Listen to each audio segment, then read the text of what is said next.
Assalamualaikum warahmatullahi wabarakatuh. Apa kabar Bapak Ibu sekalian, rekan-rekan guru se-Indonesia? Semoga dalam keadaan baik-baik saja ya. Pada video kali ini kami akan memberikan pandangan sesuai dengan judul thumbnail yang kami buat di sini.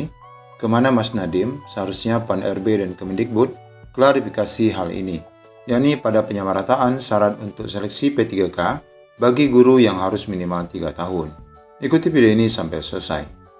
Ya, sebelum kita masuk pada pembahasannya, bagi rekan-rekan yang baru mampir di channel ini, pastikan meninggalkan jejak dengan menekan tombol subscribe dan nyalakan lonceng notifikasi.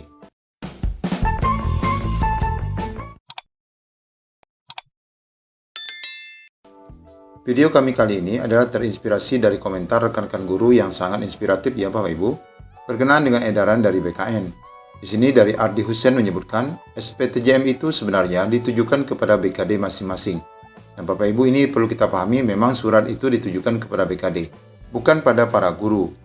Berkas yang ada di DRH itulah sebagai lampiran berkas yang akan diperiksa validasinya. Ini bahkan BKD-nya banyak yang salah paham akan surat BKN. Padahal surat itu, karena banyak BKD yang molor penetapan NIP-nya, tentu BKN bertanya-tanya, ada apa? Ini kok lama sekali progres NIP-nya? Ya, komentar Mas Ardi ini juga sudah pernah kami bahas pada video pertama, yakni bahwa turunnya surat edaran SPTJM itu sebenarnya karena mempertegas bahwa BKD kenapa lama sekali memproses pengusulan NIP3K kepada BKN, dan itu tertuang pada poin kedua dalam surat edaran itu. Beliau menambahkan, dan ternyata di tempat saya juga antara BKD dan Dignas tidak tahu jelas isi Permen Pan RB nomor 981 tahun 2021. Akhirnya di poin 1 huruf A disamaratakan guru, padahal dalam ketentuannya, guru itu menggunakan Permen Pan RB nomor 28 tahun 2021, dan di dalamnya tidak ada syarat 3 tahun. Malahan yang ada, yang penting masuk ke dalam Dapodik. Nah, inilah yang nggak sinkron dengan BKN Pusat. BKN Pusat mintanya validasi dan kejujuran, tetapi di daerah mintanya ribet. Nah, ini tanggapan dari rekan kita Ardi Hussein yang sangat bagus Bapak Ibu terkait kesalahpahaman edaran BKN yang dilayangkan kepada BKD, khususnya di poin kedua. Kemudian kita lihat lagi Bapak Ibu, dari guru muda, komentarnya adalah, kok aturan dibuat setelah selesai pemberkasan? Ya, ini seperti keluhan yang disampaikan semua rekan-rekan guru.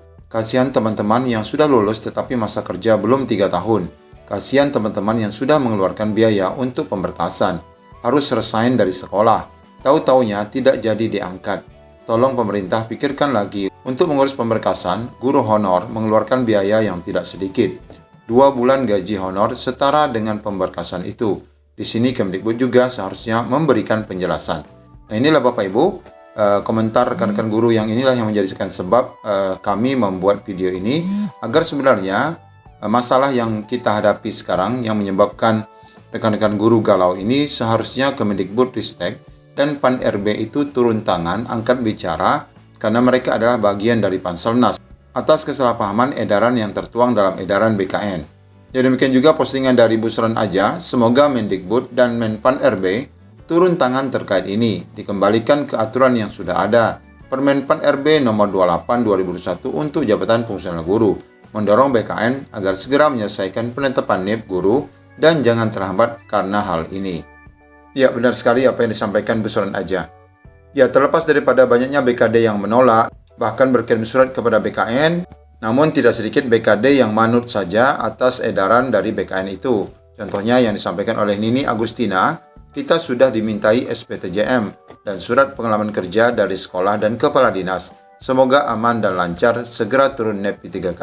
Mungkin rekan-rekan guru yang berada di wilayahnya juga sudah mulai mendapatkan edaran dari BKD terkait permintaan SPTJM ataupun surat keterangan pengalaman kerja, yang sebenarnya pengalaman kerja itu sudah kita upload juga di dalam laman pengisian DRH.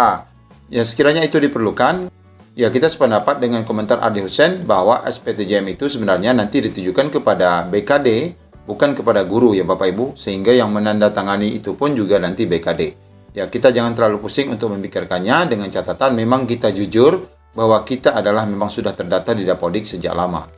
Nah, surat tertanggal 14 Februari 2022 tentang persyaratan kelengkapan SPTJM bagi usul NIP3K inilah yang menjadi persoalan saat ini, yang menyebabkan bukan menjadi percepatan pemberkasan, tetapi menambah lambat proses pemberkatan di BKD, Sehingga beberapa daerah kita dapati ada BKD yang membatalkan ataupun memundurkan jadwal penyerahan SK dan penandatanganan kontrak bagi rekan-rekan yang sudah dinyatakan lolos tahap 1.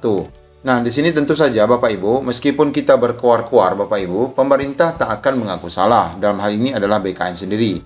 Dan wabil khusus kepada Bapak Bima Haria Wibisana, tentu saja dia tidak akan mau mengaku salah bahwa apa yang disampaikan dalam surat edaran itu berkaitan dengan Kemenpan RB nomor 981 yang dijadikan rujukan dan disamaratakan dengan masa ataupun syarat untuk guru yang itu sebenarnya keliru. Ya, dalam hal ini tentu ia tidak akan mengakuinya. Yang bisa mengklarifikasi terhadap Permen 4 RB nomor 28 yang sesungguhnya ini adalah bagian dari syarat ataupun ketentuan pendaftaran P3K bagi guru adalah yang memiliki aturan, yakni Kementerian Pan RB. Dan tentu saja ditambah dengan Kemendikbud yang menjadi pelaksana kegiatan seleksi P3K tahun 2021. Dan tentu saja jika rekan-rekan yang mendaftar P3K dan bahkan sudah lolos saat ini melanggar aturan yang ada pada Permen Pan RB nomor 28, maka sesungguhnya rekan-rekan pasti sudah TMS sejak awal lagi. Namun kenyataannya kita tidak pernah di TMS-kan dan bahkan kita dinyatakan lolos passing grade dan mendapatkan formasi. Ya, sesuai dengan statement beliau, katanya Kemendikbud itu berada bersama honorer. Ya, kami mohon Kemendikbud dan Pan RB sebagai anggota Panselnas mendiskusikan kembali hasil rujukan edaran permintaan SPTJM kepada BKD yang menggunakan edaran Kemenpan RB 981 yang ditujukan juga kepada para guru. Nah, berkenaan dengan banyaknya BKD yang menolak untuk menjalankan edaran yang disampaikan oleh BKN di sini, ya sebagaimana berita yang diposting di jpnn.com bahwa menurut Bapak Satya, bahwa permintaan BKN itu sebenarnya sederhana. Sejumlah badan kepegawaian daerah atau BKD di Jawa Timur dikabarkan keberatan dengan penambahan syarat pengusulan NIP3K guru dan non-guru. Bahkan mereka berencana bersurat ke BKN agar ada peninjauan kembali atas kebijakan tersebut. Merespon hal itu, Karo Humas BKN Satya Pratama mengungkapkan bahwa inti dari surat tersebut adalah setiap pejabat pembina kepegawaian PPK yang dalam hal ini dijalankan oleh BKD harus memastikan data calon pegawai pemerintah dengan perjanjian kerja yang diusulkan penetapan NIP3K-nya itu adalah benar-benar valid. Instansi diminta bertanggung jawab atas data calon P3K yang diajukan ke BKN. Permintaan BKN itu sangat sederhana. Ya, walaupun sederhana, tentu saja ini membuat kalut rekan-rekan para guru, di mana seharusnya penetapan NIP3K dan penyerahan SK serta penandatanganan kontrak itu sudah dapat dilakukan segera. Namun dengan adanya surat edaran ini, pelaksanaan kegiatan bukan malah mempercepat, tetapi sebaliknya malah menjadi semakin lambat. Ya, semoga saja kita tetap dapat bersabar dan menjalani prosedur yang dilakukan oleh BKD.